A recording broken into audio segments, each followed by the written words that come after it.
I know everybody's having fun, getting hugs and feeling great, but if you could find your seat, we'll get this program underway.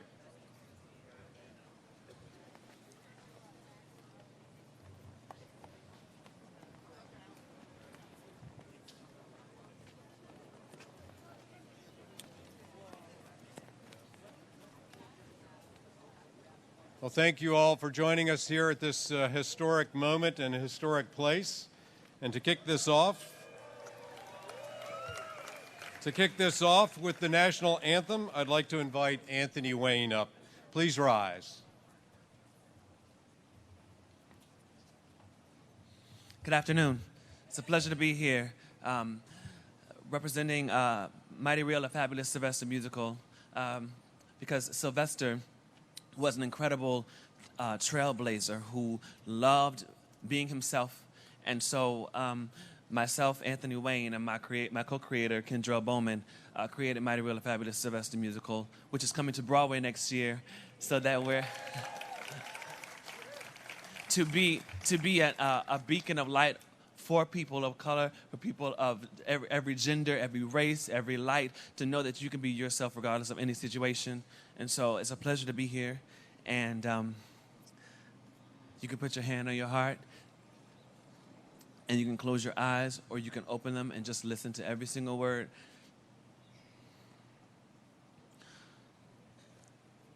Oh, say, can you see by the dawn's early light what so proudly we hailed at the twilight's last gleaming, whose bright stripes and bright star through the perilous fight, oh, the ramparts we watched were so gallantly streaming, and the Rockies' red glare,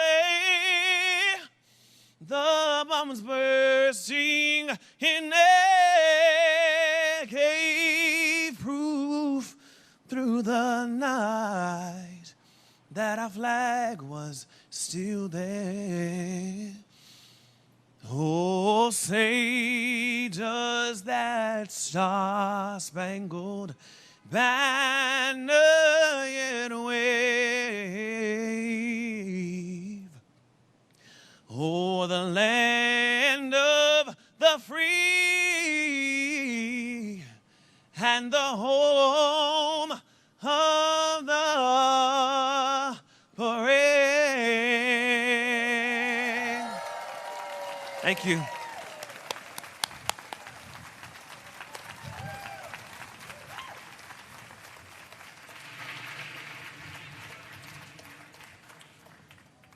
Great job, Anthony. So now, Edie Windsor will lead us in the Pledge of the Allegiance.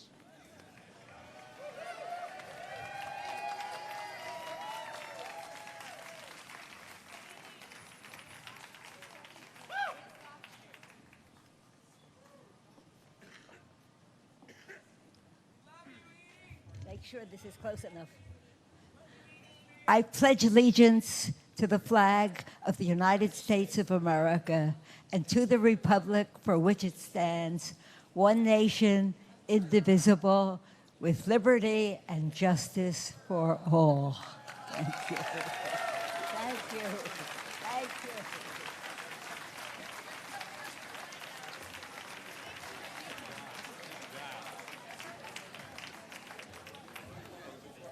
All right, you can have a seat, those of you that have chairs.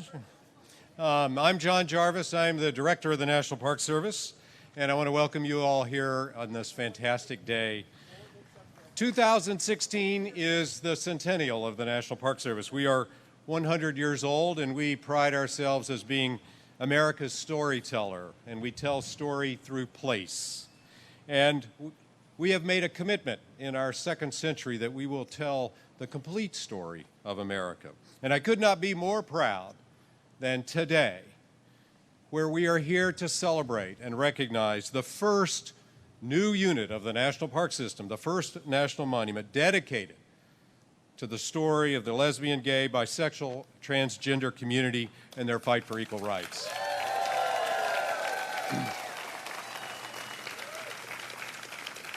So today we welcome Stonewall and Christopher Park into the family of the Grand Canyon, of Yosemite, of the Statue of Liberty, of America's most important places, that it will be preserved and interpreted for future generations, for the inspiration of not only current generations, but future generations as well. And we in the National Park Service are committed to telling this story, to working with you to ensure that we get it right and that we carry on the legacy of those that were here and the story that they carry into the future, and that this story is a key component to the American experience.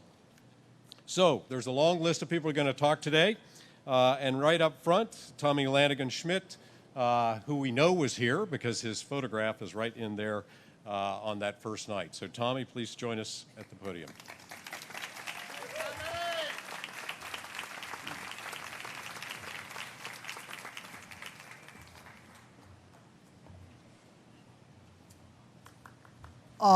First of all, I want to thank President Obama for doing this. I mean, and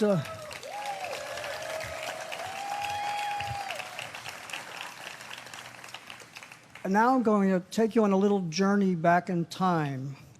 Picture this place way back in 1969, but to picture it, you have to picture these windows not with glass on them, but with plywood on them, not with any little flags up there, but a very dingy, nondescript building. That's what the Stonewall was. It was a place, when you went in it, a little door moved open on the window, a little thing around that big, like a speakeasy. Now, you've all seen movies with speakeasy, so you know what it is. The guy would size you up and then let you in. And then inside was where we danced. Now, what was revolutionary in there was not that it was run by the mafia, but that we were allowed to dance slow together. Now, that might sound a little strange to you because you grew up in an era where everything was freedom and out in the open. We grew up in an era where everything was totally repressed. We were suppressed by religion, to put it succinctly, liberals thought we should be thrown in mental asylums, and conservatives thought we should be thrown in jail. And only individuals cared about us back then. So in there, holding on to each other when we danced was where the affirmation of being human came full force to me. And like on that night, we didn't fight back because we loved the management of the Stonewall. We fought back because we were humanized in there. No place else could we dance slowly. And the slow dance back then, those of you that are old enough to know the 60s, know that it's a full embrace. It's like a hug dance. So remember, up till then we were regarded as total sexual deviants, meaning our whole identity was built around sex only, not love, not affection, not being human, just being some kind of sexual pervert. So that night, it all changed. Now, whenever you use or you're around a barbecue and you smell lighting fluid, remember the Stonewall, because all the air around here that night smelled like lighting fluid. People were making little fires, or big fires, and throwing them all over the place. And the rest is history. So that's where I stop and leave you with, on a happy yet sober note. The sober note is that this building happens out in the street here, though, is the Passover of our humanity into being fully human. It's, to use religious metaphors, Passover, crucifixion, resurrection.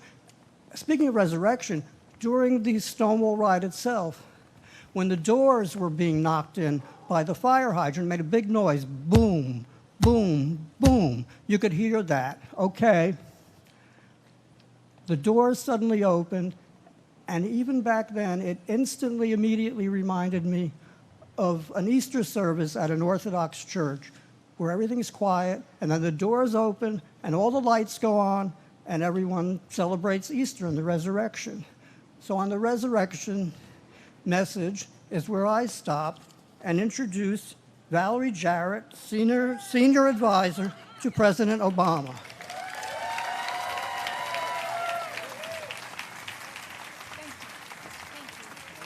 I remember those days in the 60s. Good afternoon, everyone. What a day. Tommy, thank you so much for that. It is such an incredible privilege to share this historic day with an iconic trailblazer in the fight for LGBT equality who played such a central role on that fateful early morning in June 28th of 1969. About 4 years ago, a young woman on my team had a chance to brief President Obama in the Oval Office. After the briefing, they chatted briefly about their upcoming birthdays, which were only a day apart. When the president asked Monique what she intended to do to celebrate her birthday, she said that her partner was planning a party for her. Without a moment's hesitation, the president said, "What does she do for a living?" Monique often reflects back on that casual, seemingly ordinary conversation as a profoundly meaningful affirmation of her life by the President of the United States. Woo! To me, it symbolizes the remarkable progress we have made on the path to today. Secretary Jewell, thank you for your leadership and the important role that you have played in making the Stonewall National Monument a reality and in helping to ensure that all of our nation's parks tell a full, inclusive story of the nation's history. Thank you. And to Christy and all those in the White House and throughout our administration, we appreciate your efforts as well. Thank you to Senator Gillibrand and all of the members of Congress who are here with us today, Senator, as well as Mayor de Blasio and the leaders from New York and Governor Cuomo and all of the state leaders without whom today would not have been possible. Please join me in recognizing them as well. And of course, thank you to the advocates, activists, LGBT Americans, young and old, working over decades to bend the arc of the moral universe towards justice. I see you back there, Evan. Today is your day.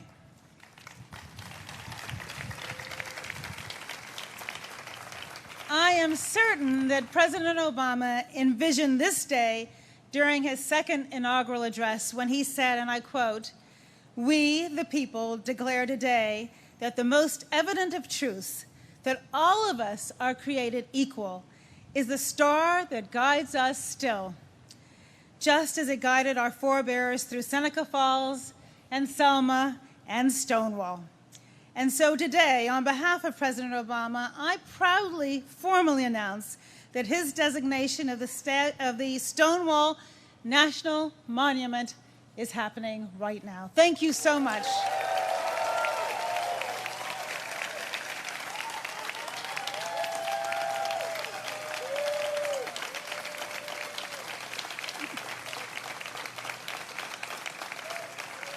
It's really very cool. Very cool indeed.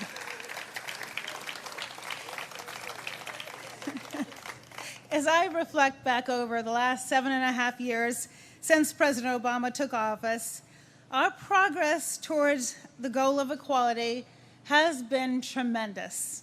When the president was sworn in, marriage equality was only the law in 2 states. Now it's the law of the land nationwide.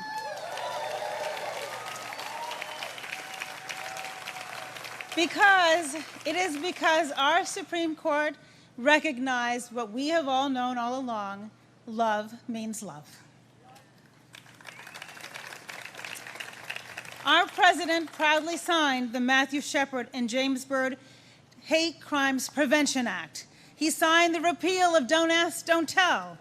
He lifted the 2-year HIV/AIDS ban and hosted the first international conference on AIDS in over a generation. The President extended visitation hospital rights for LGBT Americans, and the Supreme Court upheld the Justice Department's position that a central provision of the Defense of Marriage Act was unconstitutional. The President also prohibited the discrimination of LGBT employees by federal contractors and subcontractors. And right now, his Attorney General is fighting in North Carolina for transgender rights, and his Department of, right?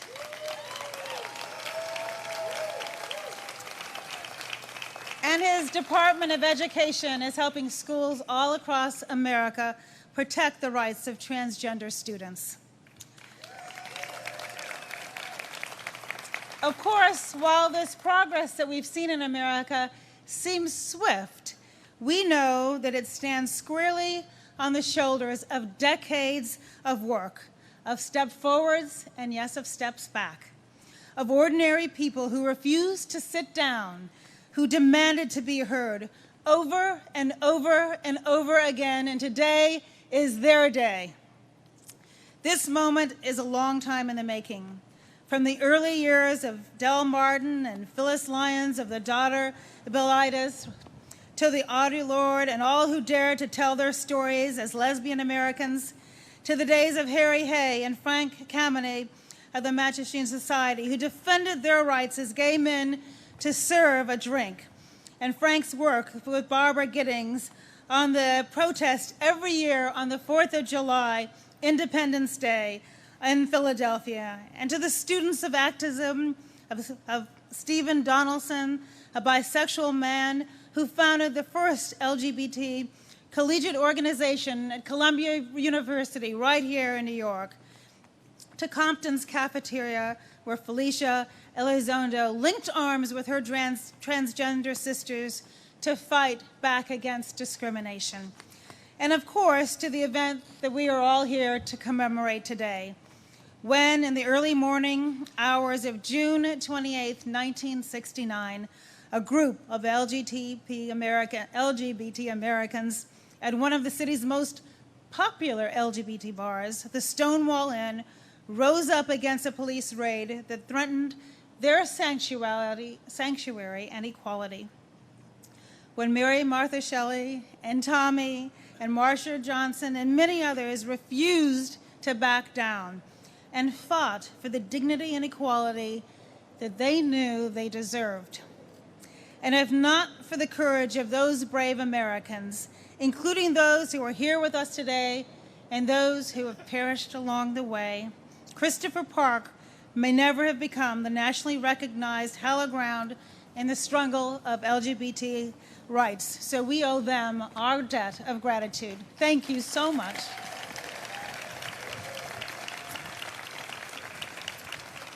The Stonewall Uprising awakened a national consciousness to the humanity of LGBT equality, just as previous civil rights battlegrounds had done so across our nation, from Seneca Falls to Selma to Stonewall, and became a profound inflection point in our nation's history. That's why President Obama designated this special place as a Stonewall National Monument. He believes our national parks should represent the inclusive mosaic of the American history, and it reflects our continued work to perfect our union. 2 weeks ago, LGBT Americans and many allies congregated in Christopher Park, as they have done many times before, this time to mourn, heal, and stand in unity following the tragic murder of 49 people in the Pulse nightclub in Orlando, Florida. That night served as an excruciatingly painful reminder that though we have made immense progress, of which we should all be terribly proud, our work still remains to make the United States a more tolerant, a more safe, and a more just country for all Americans.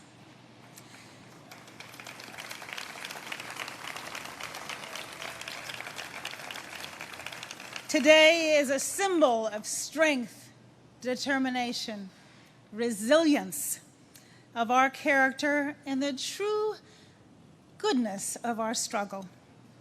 Thank you all for your commitment to perfect our country that we love so much. Thank you so much, everyone.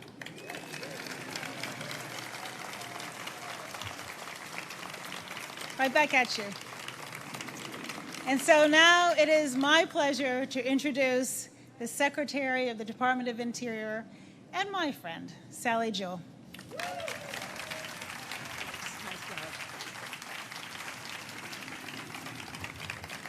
Thank you, Valerie. Thank you, John. Thank you, Tommy. Especially thank you, Anthony and Edie, for reminding all of us that this flag represents all Americans. It was beautiful. So it takes a large village, even bigger than Greenwich Village, to make a monument. And there's a lot of people here to thank, and we will be doing that over the course of the program. But I have to say, the governor, the New York State Legislature, the mayor, the New York City Council, members of Congress, White House staff, the National Parks Conservation Association, the National Parks Foundation, the Gill Foundation, and so many LGBT advocates who have worked tirelessly to make this happen and who have cared for this place over the years, including the beautiful gardens and, of course, the wonderful owners of the Stonewall Inn. And I hope this is great for business. And, of course, the National Park Service, my colleagues here who proudly wear the green and gray, including in that wonderful Pride Parade yesterday. Yeah. And I'll tell you, they're only just getting started in telling the story of Stonewall and the struggle for civil rights to people all over the world. And that is one of the things we will gain with this national monument. I particularly, though, want to thank the people like Tommy and so many others who were here 47 years ago, who were brave enough to assemble in this space under threat of arrest, to take a stand for dignity and equality, because it was their bravery that gave others the courage and the conviction to move the modern LGBT rights movement forward. Thanks to their sacrifices, LGBTQ people no longer have to live in the shadows, and today can be publicly proud of who they are, who they love, and even what they choose to wear. So let's give those here in 1969 that round of applause, and those who are carrying this march forward.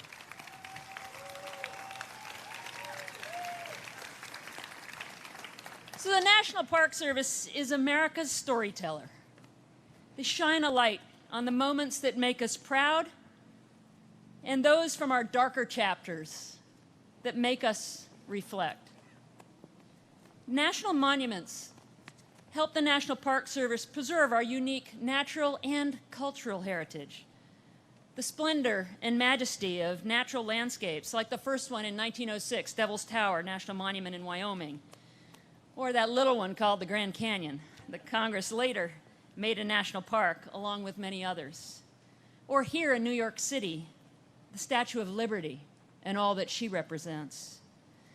We want our history to be known and to reflect who we are, a nation that aspires to be as inclusive as it is diverse.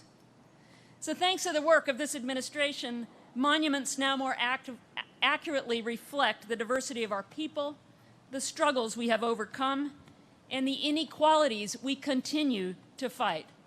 Places like the Pullman National Monument in Chicago that tells a story of African Americans, their labor union, and the struggle for the rights of laborers. The Cesar Chavez National Monument in California that honors the march for rights for farm workers. The Harriet Tubman Underground Railroad National Monument in Maryland, now a National Historical Park thanks to Congress in both Maryland and New York, that recognizes our journey from slavery to abolition and on. And most recently before this, the Belmont Paul Women's Equality National Monument in Washington, D.C., recognizing women's suffrage and ongoing rights, civil rights. So Christopher Park, the Stonewall Inn, and this surrounding neighborhood fuse history, our values, and place into one setting. What happened here on that warm summer night at 1:15 a.m. when police raided the Stonewall Inn served as a tipping point. People started coming out of the closet. LGBT people around the country began to speak out and protest. Self-awareness grew, and America's perception of the LGBT community just began to change. As Valerie said, we've come a long way. Stonewall became a symbol of LGBT rights around the world. Listed on the National Register of Historic Places in 1999, adding Christopher Park and the surrounding streets, a National Historic Landmark a year later, New York City landmark just last year. But the tragic events in Orlando are a sad and stark reminder that we're still on that march toward a more perfect union, that there is still real hate in the souls of those who wish ill upon their brothers and sisters, that we must continue to march forward and tell the full story of America, our people, our past, our triumphs, and our struggles. So 2 years ago, I came to the Stonewall Inn to announce that the National Park Service would partner with the Gill Foundation to launch a new theme study identifying places and events associated with LGBT Americans. So thank you, Tim Gill, and all of those who contributed to that effort.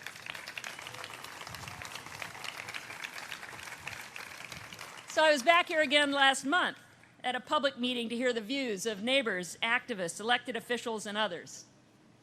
Thank you all for being there. That feedback confirmed what we already understood in our hearts. The country needs a monument to serve as a living testament to the ongoing struggle for LGBT equality. And the President heard that message loud and clear, as Valerie just shared. So now, thanks to action by the state, the city, and the stroke of the President's pen last week, it has been designated a national monument, so the stories of Stonewall will be told to the world in perpetuity. And the private sector is also stepping up. The National Park Foundation launching a fundraising campaign to support this national treasure. Google is going to collaborate with Interior and the LGBT Center, thanks to them, to create a virtual experience that will make this story come alive. And the world will be able to appreciate and respect the struggles and the history of the LGBT community and how far this nation has come in our marks toward civil rights and a more perfect union. So today is not the end of the chapter, but rather just the beginning. And the National Park Service and I are so excited about what's to come. Thank you.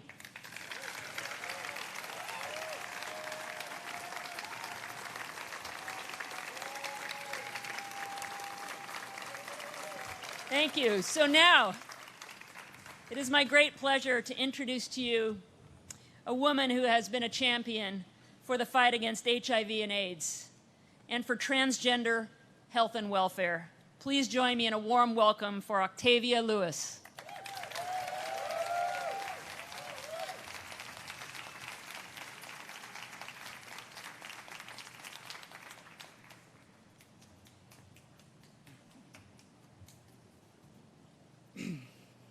Good afternoon, and thank you for this honor. I would like to echo off of the voices of those that spoke before me. As Mr. Jarvis from the National Park Service stated, that this is going to be added to the collections with the Grand Canyon, Yellowstone, Yosemite, and other national landmarks. I am grateful and I am thankful. But as a woman of trans experience, I am also fearful, because in many of those states where these landmarks are held, we have no rights. We have no protection. So while we are joyous in this occasion, we cannot forget that many of us cannot enjoy all of these wonderful events. Mr. Smith, I thank you. I hear you. I honor you. And I understand how it is to want to have that freedom to slow dance.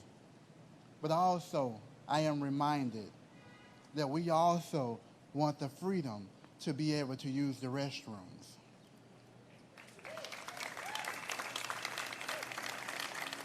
Ms. Jarrett, I heard you when you said trans rights, we all created equal, and the Mattachine Society. We have to remember that the Stonewall Inn was created and was held by those that were not as fortunate to be able to enjoy the liberties and the freedoms of the Mattachine Society. That they were poor people, that they were people of color that really enjoyed the Stonewall Inn. And I want to make sure that we honor that legacy as well. Ms. Jewell, you say, telling the story of struggle, we have come a long way. Yes, we have. But to many of us, my trans brothers and sisters, we have not come far enough. So again, I am thankful for this wonderful moment, because this is a place that I will be able to bring my children and not be fearful of what could happen. So again, I say thank you, thank you, thank you, and I have the distinguished and the honor of introducing Senator Christian Gillibrand.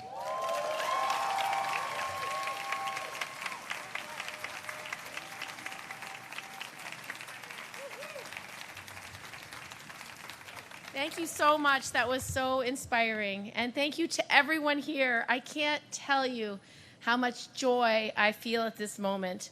This designation is an achievement for the entire LGBT community, for our city, for our state, and for our nation. Now, for the first time, when the National Park Service tells the story of the American people, our culture, our history, our diversity, the story will include voices from our LGBT community.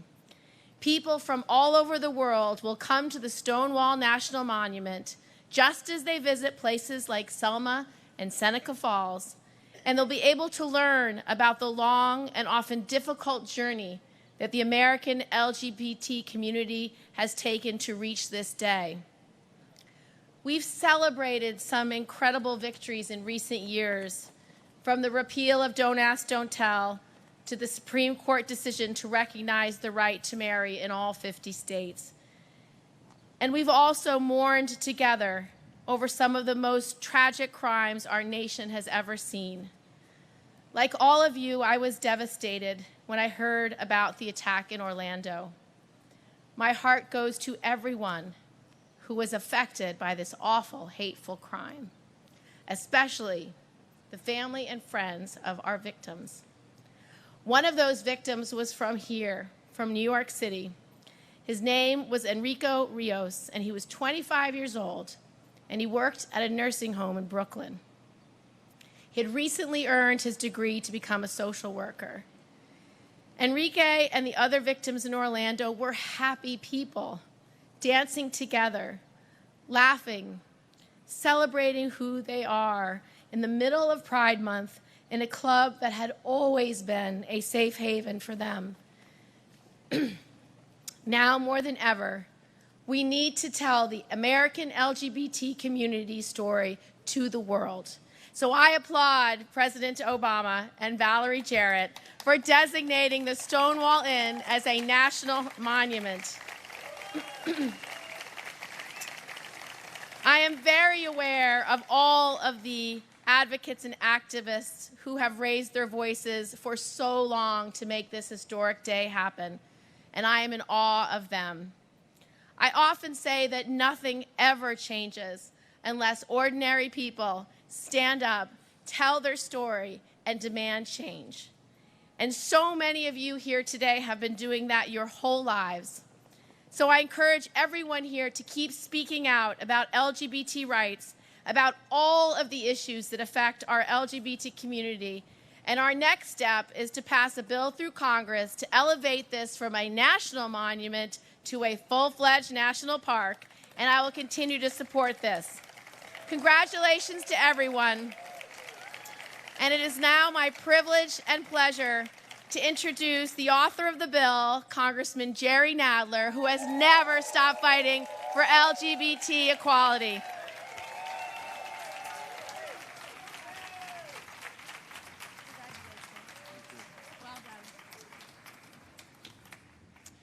Thank you very much. Thank you, everyone. Thank you, Mr. President. On Friday, our nation took another step forward in recognizing that LGBT history is American history, and that LGBT rights are civil rights. We created a national monument, the first to LGBT history, and in so doing recognized at long last that Stonewall Inn and Christopher Park and the streets surrounding us today were a battleground for equality and justice, just like Selma and Seneca Falls. 47 years ago this week, during the Stonewall Uprising, hundreds of brave lesbian, gay, bisexual, and transgender individuals stood up and said, "Enough. We will not be intimidated. We will educate and mobilize and advocate until we live in a world where no one has to fear because of who they are or whom they love." This monument is a recognition of how many fought and how hard they fought to get where we are today. We have made tremendous progress since those days. Marriage equality is the law of the land. Transgender individuals are gaining rights and recognition around the country. We have a national monument to LGBT history. But we still have a lot more work to do.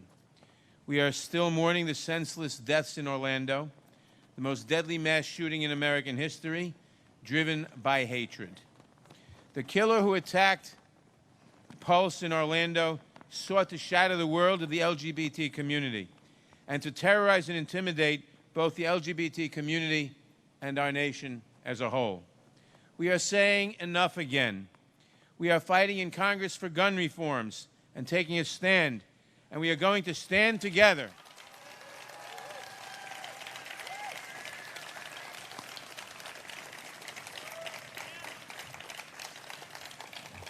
And we are going to stand together to make sure that this kind of hate and violence has no place in our society and no means of expressing it, even if it's still there. I am so proud to have championed this effort along with so many partners.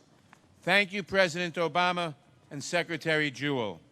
Thank you also to Senator Gillibrand, Governor Cuomo, Mayor de Blasio, State Senator Brad Hoylman, Assemblymember Deborah Glick, Councilmember Corey Johnson, Community Board 2, and the National Conservation Association for all of your advocacy, without which this day would not have been possible. Thank you to Valerie Jarrett and to Senator Tammy Baldwin for being here today. And most of all, thank you to all of the activists who have dedicated their lives to building on what Stonewall began. I am thrilled to stand with you now and in the future. And I now have the distinct privilege of introducing the Mayor of New York, Bill de Blasio.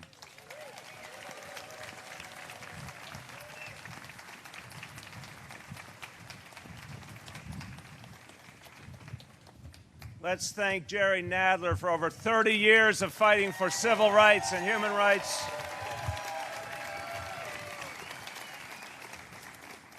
Brothers and sisters, I want to report to you that this time the government got it right.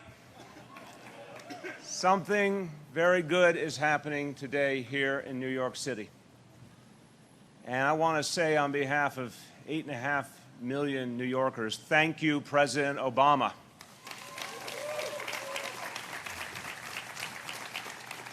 Thank you for helping this nation forward, because this monument is part of our healing. It's part of making us really one country. And this is a very moving day. Now, a lot of people here contributed, and I have to just say this very quickly. Behind her shy and retiring exterior, if you look carefully over the last 8 years, a lot of times when something progressive happened or something that improved human and civil rights in America around the globe, Valerie Jarrett had something to do with it. So thank you, Valerie. Sally Jewell, thank you for being a great partner in this work, and I love your fashion selection today. Thank you, Jonathan Jarvis, Director of the National Park Service. Our partners, thank you to Christy Goldfuss from the White House, everyone who's been a part of making today possible. I hope that you felt, as I did, that listening to Tommy Lanigan Schmidt was an amazing moment of hearing from someone who is at the front line of social change. Tommy, that was a beautiful, beautiful invocation of what that time meant and what that struggle was about, and we thank you for standing up so strongly.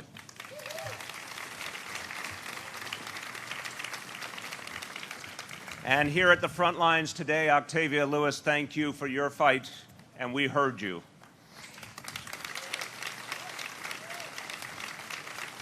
Our U.S. Senator Kirsten Gillibrand, thank you for leading the way to this wonderful legislation.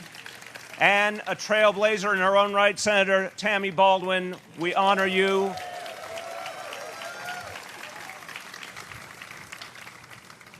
And I want to thank from my administration, well, first of all, someone who fought for LGBT rights throughout her life and fights for the rights of all New Yorkers, our First Lady, Chirlane McCray.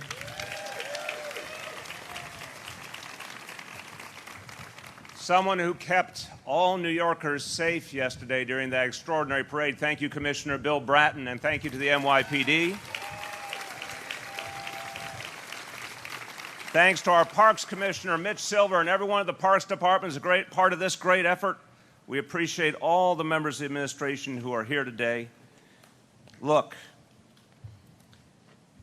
we would have celebrated what is good about today, and we would have remembered the pain of the past either way. But Orlando put things in a sharper perspective, reminded us of what it means to keep fighting. This place is so important, and I really appreciate what Sally said about representing our history accurately. This was not a place where change happened easily or calmly or gently. Came through a fight, it came through a struggle, and that struggle now must continue. Because if an Orlando can happen in this country, we are far from done. We owe it. We owe it to everyone lost. We owe it to their families to continue this fight and to get it right this time.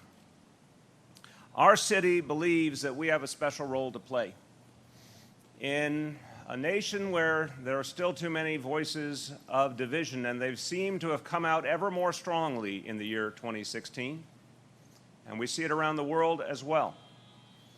This city has to remain a beacon of inclusion and understanding and respect, and we have to show it works.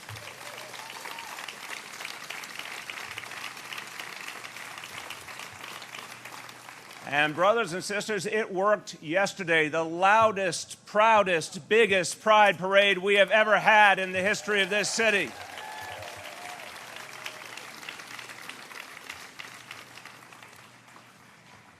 So we're not going to sanitize our history. We're going to remember the moments when things were wrong. We're going to remember the struggle. We're going to remember the people we lost. We're going to remember that fateful night in 1969, people here were pursuing something that is a fundamental part of the founding documents of this nation: the pursuit of happiness, the right to be who you are. And nothing in this nation can stop the pursuit of happiness, and nothing can stop love. That's what we say here today. In light of Orlando, we know we have to be ever vigilant. And I want to say that after Orlando, the NYPD quickly deployed in front of Stonewall and so many other key locations in the LGBT community to show that this community will be embraced and this community will be protected.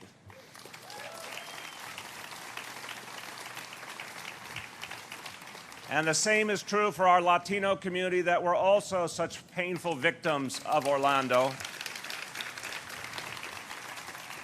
And the same is true of those who are often vilified despite being such a core part of this city and this nation, our Muslim brothers and sisters. We stand by you as well.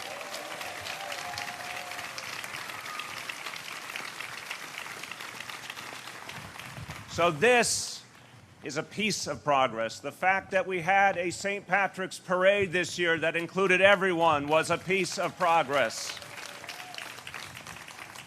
The fact that in this city, by the laws of this city, every New Yorker can use the bathroom that fits their identity is a piece of that progress. And I'll finish with just one other sentiment in English, and then I'd like to share a few very quick words in Spanish.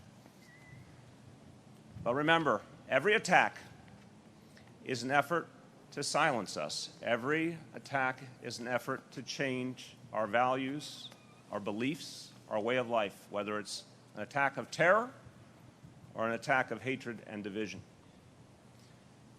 Our mission is to stand up to those attacks and say louder than ever, we are who we are proud of who we are, we ain't changing.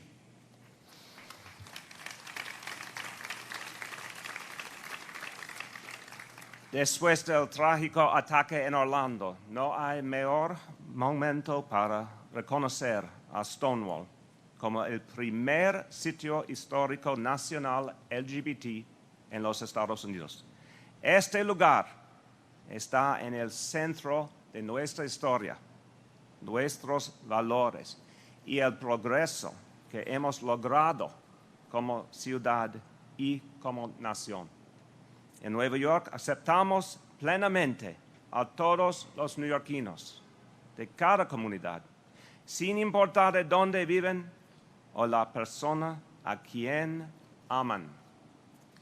We stand together, brothers and sisters. And now it is my honor to invite three leaders of this community who have been at the core of the effort to bring us to this day. State Senator Brad Hoylman, Assembly Member Deborah Glick, and Council Member Corey Johnson.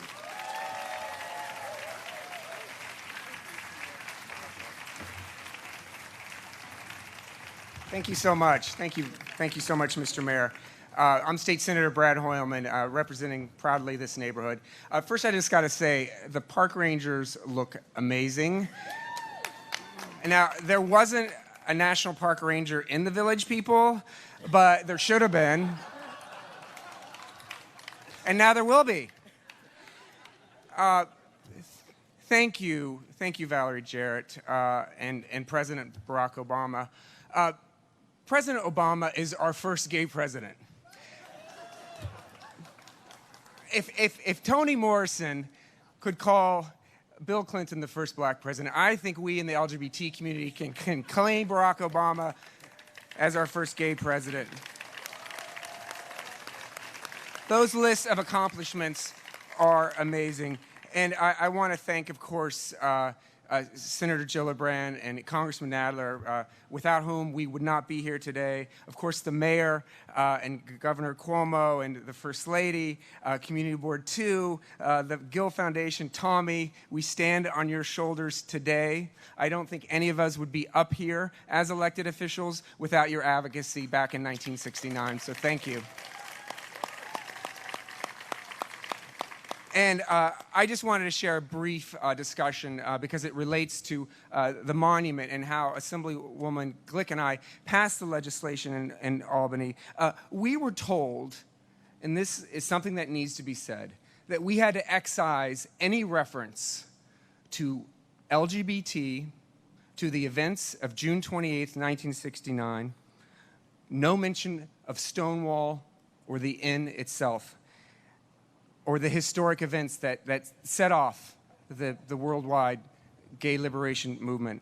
And I tell you this not because I think you should be think of this as a shocking or appalling necessarily, but to highlight the fact that while Stonewall stands for those historic events in 1969, it is not a static movement.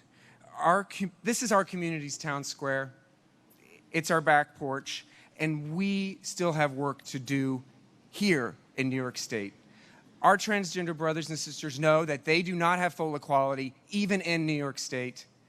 We know that gay youth are counseled by state licensed therapists to be straight. There's so much work to do. So I am here as a proud gay man, as a dad of a 5-year-old who I hope will be visiting soon, to say that we will give life to this monument. And thank you, Secretary Jewell and the Obama administration, for making it a reality. Thank you.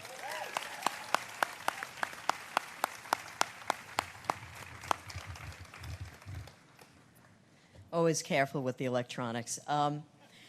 Thank you, Mr. President. I didn't think that this would touch my heart, as it has. And Tommy, thank you, personally. In 1969, I was a college student. I knew who I was, but I was still afraid to say who I was. Stonewall made my life different. It changed my life, and it changed the lives of so many others. I'm grateful to you personally, to your brothers and sisters who were there with you, who had the courage and the anger that each of us feels at an Orlando or a Newtown or an Aurora. And our job will never be over till everyone, gay, straight, black, white, Latino, trans, are safe. Thank you to the Park Service, who will tell our story. Thank you to Sally Jewell for being a great Secretary of the Interior. I told her earlier that I have my lifetime pass to the national parks. It's a wonderful, wonderful day today. We have an opportunity to celebrate our history, but to remember our history so that in the future, young people can learn about it, but know that they are free, that they are safe, that they will enjoy the opportunities of this country, this great country, this wonderful city, this great state. I'm proud to be here today. I'm very personally moved by it, and so amazed that I have lived long enough to see my right to marry. Thank you, Robbie Kaplan and Edie Windsor. My constituents, 2 Jewish lesbians who helped change the world for gay people. And thank you to Senator Gillibrand and Congressmember Nadler. And I just want to give a shout out to an old friend, a dear friend, Senator Baldwin, who made all LGBT people proud when she became the first openly gay U.S. Senator. Thank you. I'm proud to represent this community. We're proud to be partners, and I think I had a little bit to do with changing a little bit of that when I became the first openly LGBT member of the state legislature. Thank you. It is never fun to follow Brad Hoylman and Deborah Glick. But good afternoon. I'm Corey Johnson. I have the privilege of representing the 3rd Council District in the New York City Council, which I'm delighted to say now includes the Stonewall National Monument. And before I give some brief remarks, I want to acknowledge there are a few members of the City Council who are here today who played a role in this. Councilmember Helen Rosenthal, Councilmember Ben Kalos, Councilmember Carlos Menchaca was here, Councilmember Dan Garodnik was here, and Councilmember Donovan Richards is off over here. I want to acknowledge their help as well in this effort. When I was 18 years old, visiting New York City for the first time as a young gay man who had just come out, the very first place I wanted to come when I stepped foot in New York City was Christopher Street. I didn't know where the Stonewall was on Christopher Street. I just knew it was on Christopher Street. And to me, Christopher Street meant gay, G-A-Y, gay, and I wanted to go there as quickly as possible. I wanted to see the place that I had read so much about. and I will always remember the sense of awe that I felt standing here on this street, witnessing the place where history was made. What is happening here today, what President Obama is doing today, by the way, I am going to miss President Obama in the first family. I am going to miss Michelle Obama and Barack Obama. They are the best. They are hip and fashionable and sexy and handsome, and Brad says he's the first gay president, so we're going to miss him. We have to elect the right person as president. The National Park Service will teach the history of the LGBT civil rights movement and tell the story of this place and the role that it played and continues to play in our national narrative. And future generations of LGBT people and their allies will be able to come here to gather as a community, as we do. We gather on this street in moments of celebration and jubilation, and we gather on this street in moments of sadness and in mourning. Stonewall is the touchstone for our community. Creating this national monument has been a long and very complicated effort. It has not been easy getting here today.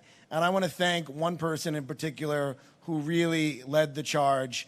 Congressman Jerry Nadler really quarterbacked this effort, and his team, Celine Mizrahi, Robert Atterbury, Amy Rutkin, Rob Gottheim, they all really made it happen. So as we celebrate here today, and it's been said by others, there is so much work to still do. There is an epidemic of violence against trans women of color in New York City. There is still too much parental rejection of kids in New York City who end up homeless on our streets. And in many states across America, you can get married by the clerk and then get fired at work the next day. And so there is still so much more to do to make our country a more perfect union. Deborah Glick made me cry by saying how moved she was, and I am very, very moved to be here. We stand on the shoulders of all the giants who came before us, some of whom are here today, and some of whom do not have the ability to be here and witness this incredible, incredible moment in time. Thank you, Secretary Jewell. Thank you, Valerie Jarrett. And thank you, President Barack Obama. Thank you very much. And next up, from the White House, Christy Goldfuss, the Managing Director of the White House Council on Environmental Quality.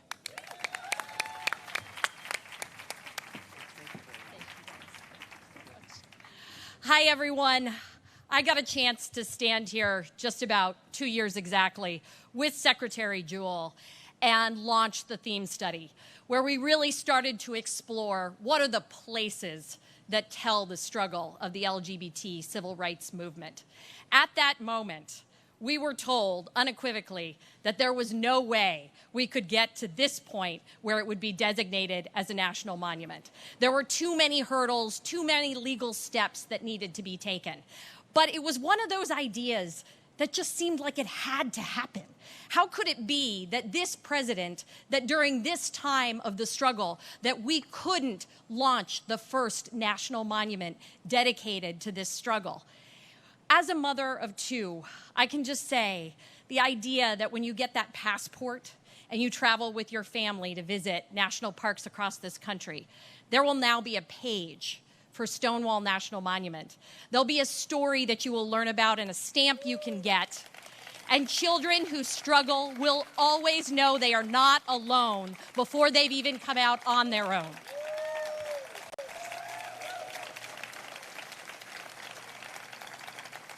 So thank you to everyone who said we must get this done. And it was the advocates and the activists that made it possible for us to be here today. So I would like to introduce one of the leaders of those advocates from the National Parks Conservation Association, Teresa Pierno.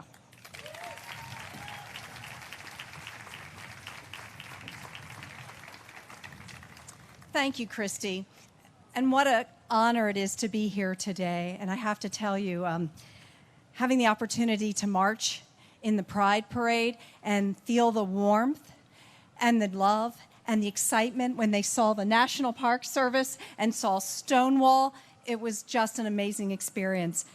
And as a representative of the National Park Conservation Association, a nonprofit, independent voice that works every day for our national parks and sometimes has to fight for our national parks. This means protecting and preserving what has long been established, but it also means working to ensure that we create new parks that continue the history and continue to tell the important stories that need to be told. When people think of national parks, they think of Yosemite, Grand Canyon, or here in New York, the Statue of Liberty. Now they're going to be thinking about Stonewall. Is that fabulous? 2/3 of our parks are about where people live, places that they lived, stories about our history. And some of those stories are very difficult, and we don't always want to remember. But I hope that in 50 years from now, and much less, that young people and people come to this site and they read about the interpretation that is going to be so well done by our National Park Service, and they say, it's a foreign world. How was that even possible that those things happened? And that's what the National Park designation can do. Our past continues to be troubled, but now and for the future, because of President Obama, and I loved our first gay president. What a tribute to the fact that he's also the first president that has been willing to step out and tell a complete history of our stories. Places like Cesar Chavez's for the Workers' Union, places like Pullman, Harriet Tubman National Historic Site, and on and on. This president has really worked to complete the story, and we're not done yet. And we have a few more that we're going to be working on with you, and we do hope to be able to get those across the finish line before January. So, whether it's part of our shared history from the Civil War to civil rights, this new national monument is truly for those that rose up and fought in the summer of 1969, and for those that truly know the power of place. They gather here in times of celebration, like we saw just about a year ago, the Supreme Court decision for marriage equality, but they also gather here in times of mourning. Unfortunately, the recent tragedy in Orlando brought many to this site to mourn. And for those who have never been here and may never know firsthand the struggles of the LGBT community, but know that Stonewall is a true symbol. It deserves inclusion in the national park system, and indeed, this new national park is for all Americans. Let us use this national park site to overcome hatred, to demonstrate our resilience as a nation, to tell the full story of America's civil rights movement, and to continue in our pursuit for equality for all. Thank you for all those who worked with us and who worked so hard to make this site a reality. I know Congressman Nadler, members Gillibrand, and the President, of course, Secretary Jewell, and the community here today, and the community that has worked so hard to make this a reality. At NPCA, the National Parks Conservation Association, we pledge to ensure that the work ahead to make this site endure as a place of learning and healing and inspiration continues. I thank you so much for the opportunity to be here. And now I'd like to introduce, as was said, a real trailblazer and somebody that I'm so honored to introduce, Senator Baldwin.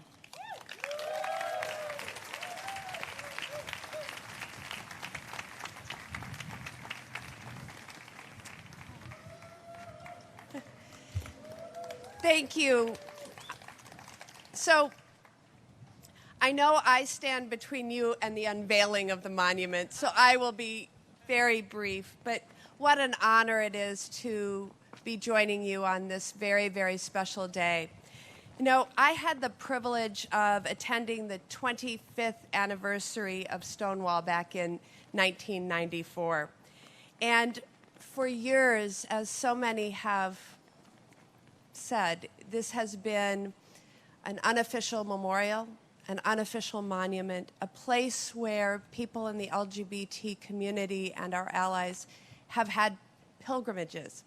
When I was here that night in 1994, celebrating, observing, commemorating the 25th anniversary of Stonewall, I don't think I was able to get as close to the building as I am right now. Actually, this place was filled. And the story of Stonewall is a uniquely American story. It's the story of those who came before us and let their voices be heard. It is a story of the lesbian, gay, bisexual, and transgender communities' struggle and fight to make America more equal, not less. And it's a sacred place where we honor those like Tommy who bravely stood up and spoke out so that others wouldn't feel compelled to live in silence.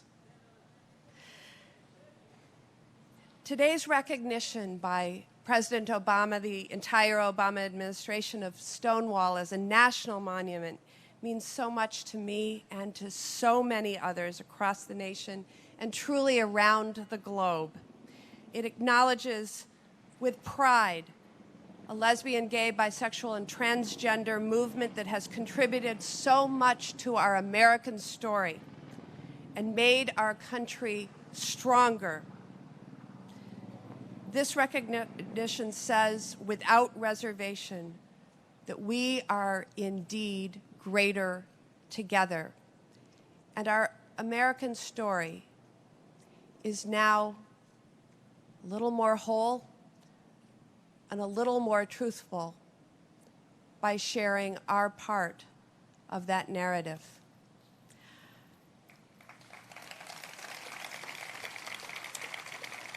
Today, we stand together and take another step forward in a very long march for fairness, freedom, and full equality for every American.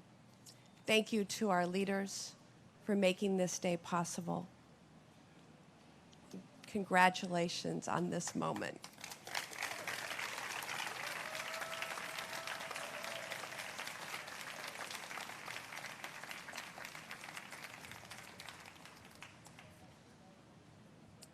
Well, thanks each and every one of you for your incredible dedication, your comments, your passion, your story, and your commitment to this. A couple of more real quick thank yous to my National Park Service employees and staff. Joshua Laird here, who serves over all the national parks in New York. Molly Ross on my staff, who really helped develop the proclamation and do all the legal work. Incredible thanks to the City of New York, the State of New York, Congressmen, Senators. Just really, really fantastic work to get us to this point. You know, this is a symbol not only to this nation, but to the world as well, that this nation is striving to live up to its highest ideals. And in many ways, that is the role of the National Park Service. It is our commitment to you, to the American people, to be inclusive, to tell this story, to learn from those lessons, and to help this nation really live up to those highest ideals that all people are created equal. So today, we are here to officially recognize this fantastic new addition to the National Park Service. So I'd like to ask the principals, the speakers, to come up here for the unveiling. Kind of get lined up here in front. I'm going to do a countdown, so we'll get it right for all the press here. So if you... Yeah, go on up there, Octavia. Sure.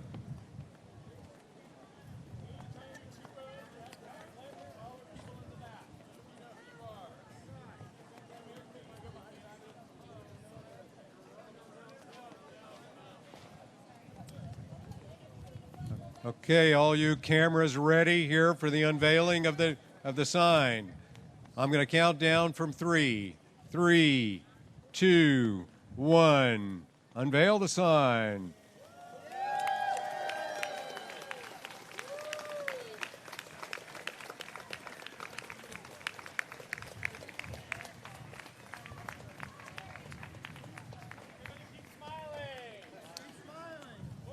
Yeah, keep standing there. Lots of Kodak moments.